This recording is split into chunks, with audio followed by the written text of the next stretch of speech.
तो रिएक्शन है, हालाँकि उस तरीके से आज तो आया है पार्लियामेंट से, तो उनका रिएक्शन आपको लगता है सही है या और थोड़ा-सा ज़्यादा मजबूती से आना चाहिए या ठीक चल रहा है, इंडिया गठबंधन संगठित होकर इस मुद्दे पर लड़ रहा है?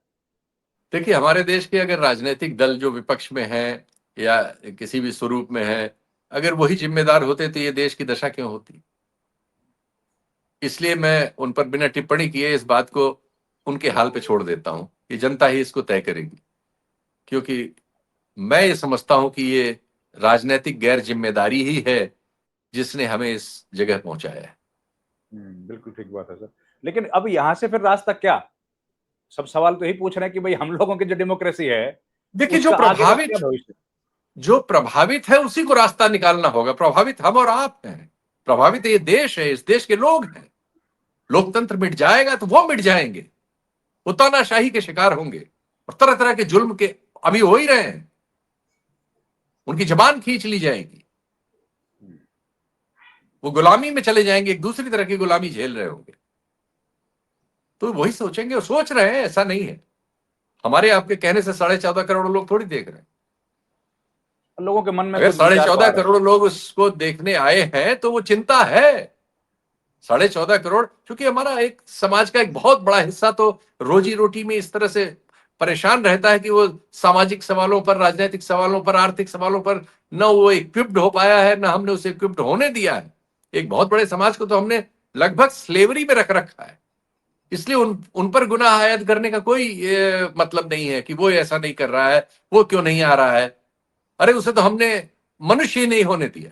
लेकिन जो 20-30 करोड़, 35 करोड़, 40 करोड़ एक मध्य वर्ग पैदा हो गया है, 5-6 करोड़ हमारे लोग बाहर रहते हैं, ये सब जो 30-35 करोड़ लोग, 40 करोड़ सक्रिय लोग हैं, इसमें अगर 14-15 करोड़ लोग अपने फोन पर, अपने टीवी पर, अपने सोशल मीडिया अकाउंट्स पर इस चीज में बहस कर रहे थे, ये बहुत बड़ी संख्या है, बहुत बड़ी संख्या है।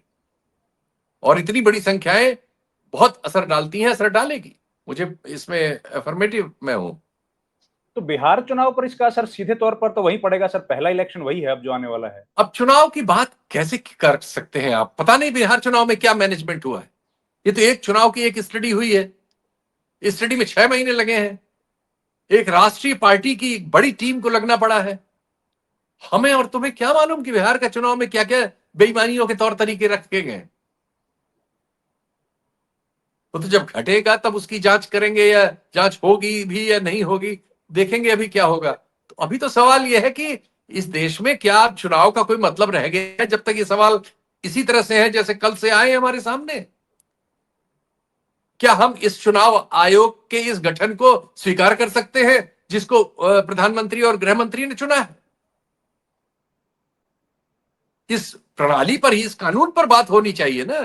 सवाल तो अब यह है कि ये कानून जिस तरह से उन्होंने इस बहुमत से बना लिया, ये कानून जिसको खुद सुप्रीम कोर्ट ने एक चुनाव आयुक्त के इस तरह से चुने जाने के सवाल पर सुनवाई करते हुए व्यक्त किया था कि चुनाव आयोग कम से कम एक ऐसा इंस्टीट्यूशन है जिस पर लोगों को भरोसा होना चाहिए।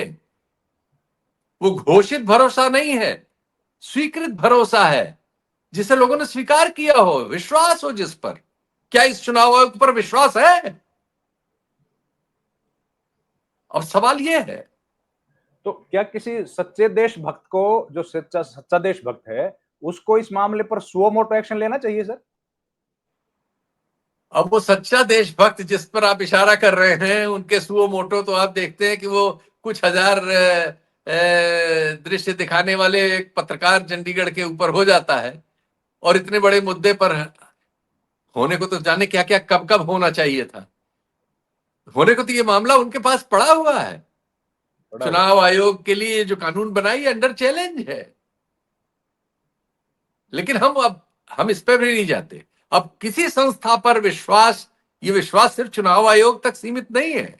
बिल्कुल ये सही है। विश्वास हमारी पूरी राजनीतिक प्रणाली पर, सामाजिक प्रणाली पर, हमारी सभी संस्थाओं पर है। और जहां आप इशारा कर रहे हैं उस पर भी है। वो ये न समझे कि वो विश्वास से परे हो चुका है। उसकी विश्वसनीयता हमें कहने की जरूरत नहीं है। उसके 4 वर्किंग जज प्रेस कॉन्फ्रेंस करके कह चुके हैं। बिल्कुल ठीक बात है सर। तो अभी कम से कम जनता के इलेक्शन कमीशन के पाले में गेंद है, उनके ऊपर जनता का भरोसा रहे ना रहे, ये उनको तय करना है। यही है सर फाइनल वर्ड्स। इतनी सी बात नहीं है, वो तो अपने पाले से उन्होंने खेलना कल से शुरू कर दिया है, आप देख ही रहे हैं, और वैसा ही खेलेंगे, आज भी खेल रहे हैं, आगे भी खेलेंगे, क्योंकि वो इसी के लिए चुने गए। उन्हें आपने हमने नहीं चुना है, तो उन्हें तिकड़म ने चुना है, तो वो तिकड़म कर रहे हैं। अब पहले सबको मिलके इस तिकड़म को दुरुस्त करना होगा। ये तिकड़म ऐसे नहीं चल सकती, ये बात सामने आ गई। तिकड़म की वजह से बहुत नुकसान हो रहा है सर। फिर एक होगा ही। लास्ट क्वेश्चन सर, ये जो इंटरनेशनल में जो पूछ रहा हूं आपसे कि अंतरराष्ट्रीय स्तर पर इन बातों का क्या असर होता है? इंटरनेशनल डिप्लोमेसी में ये चीजें आती हैं, क्योंकि मैं इसलिए जान रहा हूं कि ऑपरेशन सिंदूर में बार बार ये बातें आ रही थी कि भाई हिंदुस्तान के समर्थन में क्यों नहीं आए लोग, तो क्या अरे इस तरह लीजिए, के भी कारण होते हैं क्या सर? हर चीज में आपकी रेटिंग धरातल में चली जाती है। जो डेमोक्रेसी को स्टडी करने वाले इंस्टीट्यूट्स हैं, स्कैंडिनेविया के डेम इंस्टीट्यूट है और अन्य है, वो सब आपकी रेटिंग जहां पिछले साल रही होगी उससे बिल्कुल नीचे चली जाएगी, लास्ट में जाएगी, वैसे ही बहुत नीचे है। प्रेस फ्रीडम इंडेक्स आपको और हमको पता ही है कि नाक हम पूरी यहां से कटवा चुके हैं, नाक का वजूद भी है हमारे, ये भी नहीं पता चलेगा, पता चल ही रहा है। तो डेमोक्रेसी का भी हमारे वजूद जो है सारी दुनिया में, वो तो आकलन हो रहा है। सब आंखें लगी हुई आजकल, सूचना छुपाने की कोशिश सरकारें करती हैं, लेकिन छुपाना बहुत मुश्किल है, इतना मनुष्यता विकास कर चुकी। जी sir. Sir thank you Sheetal sir.